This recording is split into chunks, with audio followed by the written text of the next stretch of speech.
Hello, my name is Karina and this is my perfume map. Today I wanted to talk about my Elizabeth Arden collection, and one thing I really like about Elizabeth Arden is that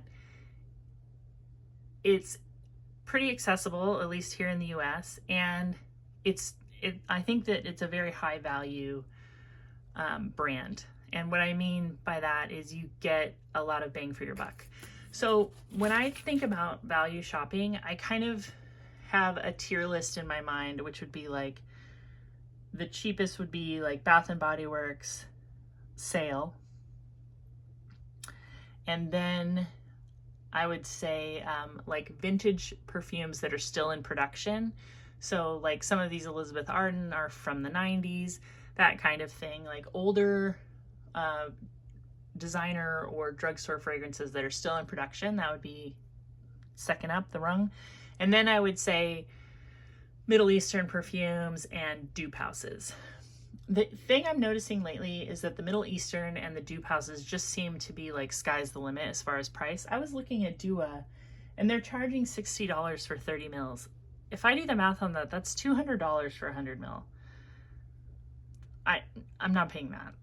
The same thing with Middle Eastern. If they can get a higher price, they're gonna jack it up. You have to watch the price of Middle Eastern fragrances every day. And to be honest, the last Middle Eastern fragrance I bought was so unappealing to me that like I'm kind of scared off in a way.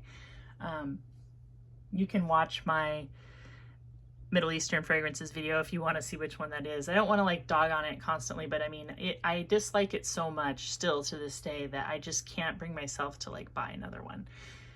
Anyway, I think that this type of fragrance, this Elizabeth Arden, Revlon, these kind of fragrances might be like the best place for a value shopper.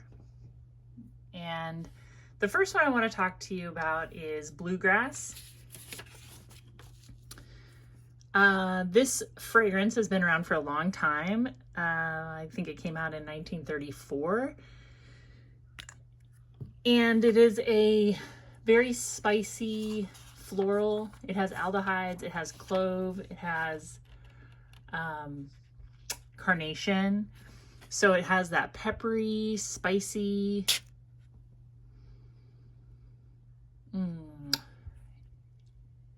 it kind of reminds me of root beer in a weird way. It also smells very vintage. And I think the way to make this vintage fragrance make sense is to think of it like an old school apothecary. It kind of has like a syrupy, medicinal kind of root beer sarsaparilla smell. Like if you walked into an old apothecary with like plank floors and it's a little dusty and maybe it's a Western town and they give you a spoonful of some sort of syrupy tonic, or maybe it's mixed into a soda, like an old tonic soda fountain. It also reminds me of a candy called Whorehounds. If you've ever had those, that's also very old-fashioned, and they smell like a mixture of like black licorice and root beer. It's like a hard candy with kind of a sugary coating, and it's like a root beery licorice candy. Not very common, but the first time I ever had one, it was at my friend's grandma's house when I was like a little kid. Anyway, I've been reading this book, Lonesome Dove. If any of you have read it, leave it in the comments. It's really, really good. A lot of people had this on their list of their very favorite books, so I got a copy. And I've really, really been enjoying it. I don't know if I've ever really read a proper Western. And yeah, it's fun to read. It's definitely a page turner. But anyway, I think Bluegrass goes really well with the story. Just kind of like if you think old school horses, cowboys, that's the way I think of it. I think you could think of it a different way too. But I think that's the most fun way to wear it, is old school apothecary, syrupy, root beer, sarsaparilla. Really good. Really nice. I have a couple of vintage bottles. This one came in a lot I bought on eBay. I don't know when this is from. But I mean, look at the box, looks really old school. Oh, look at that. How much was it at Macy's back in the day? $1.50? Is that what it says? It's pretty cheap. Let's see. I have sprayed this one out. I think it takes a minute to get going. Look at the sprayer.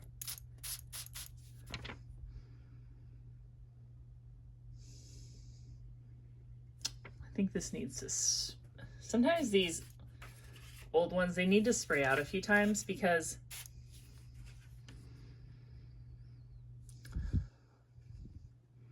what gets stuck in the atomizer can smell kind of vinegary. But this bottle doesn't. I've worn this and I know like the majority of the juice, it smells good. It's just kind of what's in there. I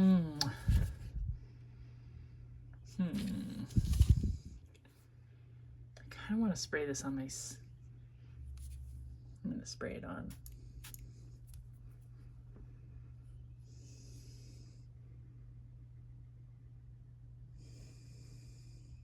It has the same, sorry, I'm being so quiet. It has the same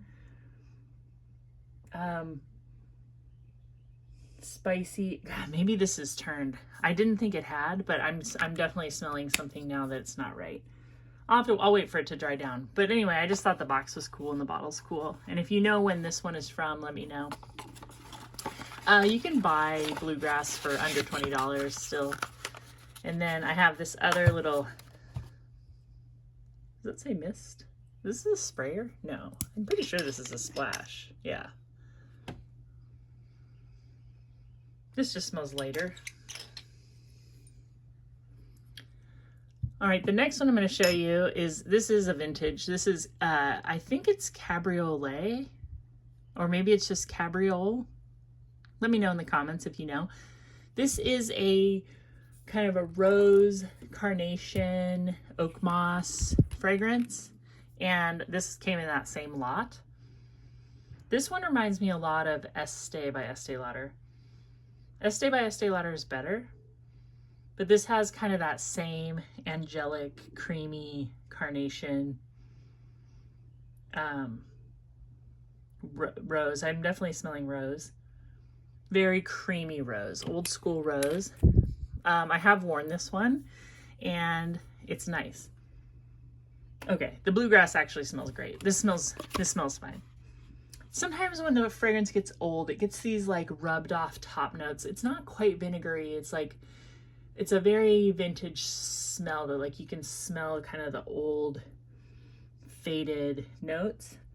Yeah, it's not vinegary. And it smells actually more oak mossy. It's a little bit less spicy. More oak moss. Oh, it's so strange smelling. It's really cool. I mean, I would wear this out. But you know, I mean, it's not that much different than this. This smells, you can tell it's the same fragrance. I would really have to be passionate about Bluegrass to insist on one or the other. But that's not the case. The next one I have is Mediterranean by Elizabeth Arden. This one is more modern. And this one, the perfumer is Claude Durr, and I have a little bit of a story to tell with this one. So I was wearing this out one day last summer, and we went to pick up some lumber or something from Home Depot. Right next to that Home Depot was a Marshall's. I went in there and I grabbed Kim Kardashian honey, and I brought it home, and I was like, oh, I want to try this, but I'm already wearing Mediterranean, and I'm sure these will clash. So I picked up honey and I just sprayed it into the box, and I was like, what the heck? This smells exactly the same. And like, I called my son over. I'm like, is this the same perfume? He's like, yeah, it smells the same to me.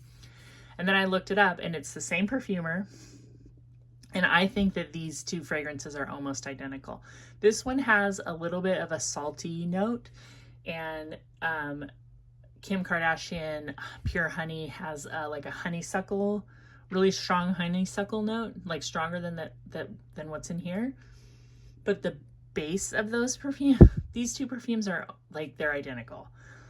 And you really have to smell them side by side to notice it. But once you see it's the same perfumer, they came out around the same time. They're so similar. So if you like Kim Kardashian and Honey, you'll probably like this. This one is more like, it's not exactly like an aquatic scent. It's like a floral scent that has kind of a salty note, like a salty air note.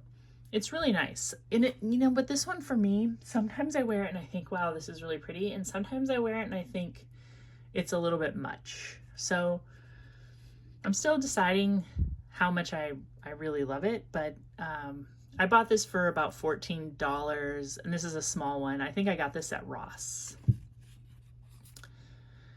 The next one I have is Splendor by Elizabeth Arden, and this is a very kind of a watery floral scent, I would say. I almost say aquatic. It's not like an aquatic, like a...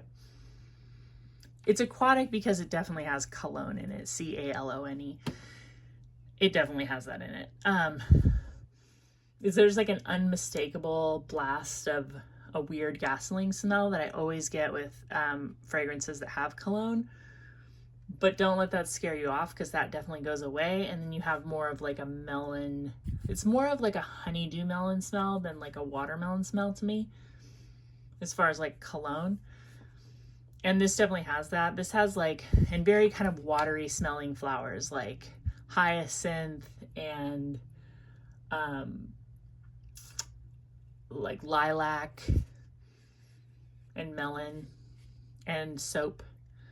This was about 10, I think I paid about $11. This is like a 1.7 or maybe, no, 2.5. But you can get a gigantic bottle of this for about $15, like a 4-ounce bottle on eBay, new in the box. I like it. It smells like one that you could definitely overdo it and it would just be like, wow, you smell like that heavy floral air freshener smell. But I think lightly on a hot day, this could be very, very nice. And this one's sort of new to me. The next one I have is Elizabeth Arden, Fifth Avenue. I really, really like this fragrance. This came out in 1996, and it smells like a fragrance from 1996. It's very optimistic. It's very floral, but it has like peach notes and sandalwood, and there's even clove in the base. In the 90s, fragrances changed so dramatically compared to like my childhood fragrances from like late 70s, 80s. The aldehydes are gone or way toned down. Everything became much like smoother. There was a lot of like peach and sandalwood. Peach and sandalwood seemed to be like a big thing. So all of the fragrances kind of smelled more like a high-end lotion. And I think honestly that this was probably sort of, the fragrance world probably was sort of influenced by things like The Body Shop that was putting out these perfume oils that smelled more like simple peach, rain, those kind of things. I never bought this in the 90s. I strictly wore perfume oils probably until like 2001. Maybe 2000. But I remember smelling this, and I really, really like wearing this now. I wore this yesterday, and I was like, this could easily be like an everyday scent. It's just so clean and fresh and optimistic. Floral, peach. Have you tried this? There's probably 12 flankers of this, and I'm curious about them. I'll probably check out some more. This one, True Love, I've talked about, and I'm surprised I don't have more of a dent, because I love this fragrance. This is Sophia Grossman. This actually smells sort of like Fifth Avenue, but way more powdery and sweet, and like a little bit more youthful, a little more like it's trying a little bit harder. Like this one is maybe like you grew up and got your first real job, and this one is kind of more like you're fully optimistic about all your prospects in life. And I read somewhere that this was like intended to be a wedding fragrance, but it's so nice. This is so like clean and happy and friendly. There's like nothing There's nothing controversial about this. I don't even think it smells vintage either. I think it's really beautiful. Very fruity, but like stone fruits, light florals, white florals. I don't really get any rose, but there could be some rose. Maybe a little bit of rose. There probably is rose because it's Sophia Grossman, and I think she really likes like rose and sandalwood and peach. This is like $14. Like, I would definitely check it out. You know, even if it's a blind buy, it's probably going to be a blind buy. I don't know where you would test this. Really pretty, really friendly. All right, we'll talk about probably the most popular Elizabeth Arden fragrance right now, I would guess, is green tea. I just feel like this is getting like recognized again with all the Frances Kurkdjian talk, and just that it's like a really good fragrance. Oh, it is so good. It's so lemony and fresh and green. This is like perfect warm weather fragrance, perfect gym fragrance. So good. It smells like a hotel lobby. I feel like hotel lobbies were really into green tea scents for a while. It smells like, yeah, like hotel shampoo. This is so beautiful and so nice.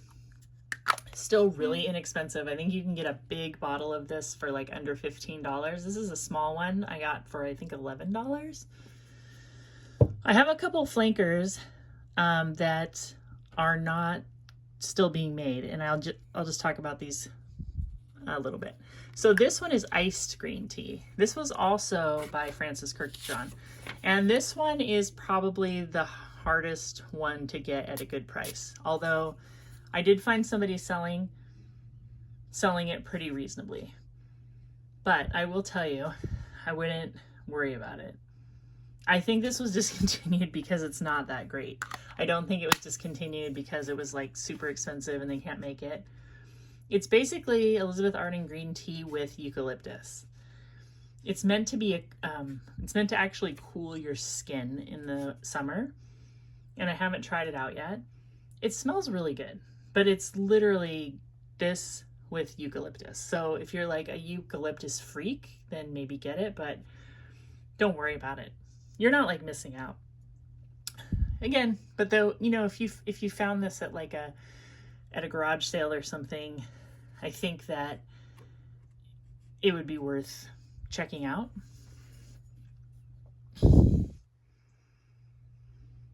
Yeah, I always have this kind of fantasy that I would have local perfume friends and we could have perfume meetups, and then I could let you smell it because I have it, but so far I don't know how to go about that. Okay, so this one is Elizabeth Arden spiced green tea, and this is also Frances Kurkdjian, also discontinued. And this one, like, I really, really like it, but it is so weird. It has a ton of cardamom in it, and not in the way it's in Gris Charnel or anything like that. This smells like curry. It smells like curry, especially when you first spray it. Like, when you think green tea, spiced green tea, you might think like, oh, is it like chai? It's like got heavy, heavy spices in it over that green tea base, which can't really hold up. You know what I mean? Like, you can't, these heavy spices over green tea is so weird. And it's weird that like Gris Charnel is, there's like tea in that one too, right? There's like, isn't it like tea and cardamom? Yeah, it's something like this. I like this. I will definitely wear this. To me, this could rival a lot of indie fragrances. Like, I'm thinking of Solstice Scents Cardamom Rose Sugar. I think that's what it's called. Cardamom tea cake. I think it's Cardamom Rose Sugar. Gives me kind of that same vibe. I would definitely wear this to like a summer concert or something, but I think it's like you need to be pretty like confident in your fragrance game, I think, to wear this. That one can still be had for like pretty reasonable on eBay, at least the last time I checked. And then the last thing I have from Elizabeth Arden is one that you might not think of as an Elizabeth Arden fragrance, but the Britney Spears Fantasy line, or I think all the Britney Spears fragrances are made by Elizabeth Arden. You can see I have a box here that I ripped. It says right on it, Elizabeth Arden. And I think that they've always been made by Elizabeth Arden. I don't really know exactly what's going on with Elizabeth Arden. Like, oh, you know what? When I first got this one, I didn't like it. But this is so gourmand and so optimistic again. It's such an upbeat fragrance. It doesn't surprise me that this is made by Elizabeth Arden. I think Elizabeth Arden is a very optimistic smelling fragrance house. I'm missing some of the collection. Like I mean, I'm missing a lot. I think they have like 90 fragrances, but I do want to get Sunflower. I do want to get Red Door, and I do want to get White Tea. And I'm definitely interested in more of the green tea flankers. But have you smelled Britney Spears Fantasy? I know most of you are like, yeah, of course. But I mean, I am a middle-aged woman, although so is Britney at this point, right? But this is such an upbeat fragrance. I wore this. I have a memory of wearing it because my husband went to work. He takes public transportation to work. And he sent me a text at like 6 in.the.morning showing me a picture of like a curb alert. You know what that is? That's like when somebody puts something out on the curb for garbage pickup, and he's like, look at this. And I was like, oh my gosh. So I jumped out of bed and I sprayed on some Britney Spears perfume, and I threw my hair back and I put on a coat and I went to go get it. And you might be wondering, why did you put on Britney Spears? Well, it was sitting there, and I have, I've never, when you get to a certain age, let's just say maybe you wake up looking a little insane. And I don't want to risk being caught taking something from a curb, shoving it into my car at 6 in.the.morning, and smelling like I just rolled out of bed. And this really, I felt like I smell like I have my stuff together wearing this. I don't know what it is. A lot of people say this is like a stripper perfume or this is too juvenile. I don't think so. I think this is like a good, let's get her done, optimistic fragrance. Anyway, I hope you enjoyed this video. Thank you for watching. Thank you for all of your comments and subscribing. I've been enjoying all of it. Like, I really wish we could have a big perfume meetup, and maybe someday that'll happen. It won't be put on by me because I'm not that kind of organized person. But I hope you have a great day, and goodbye.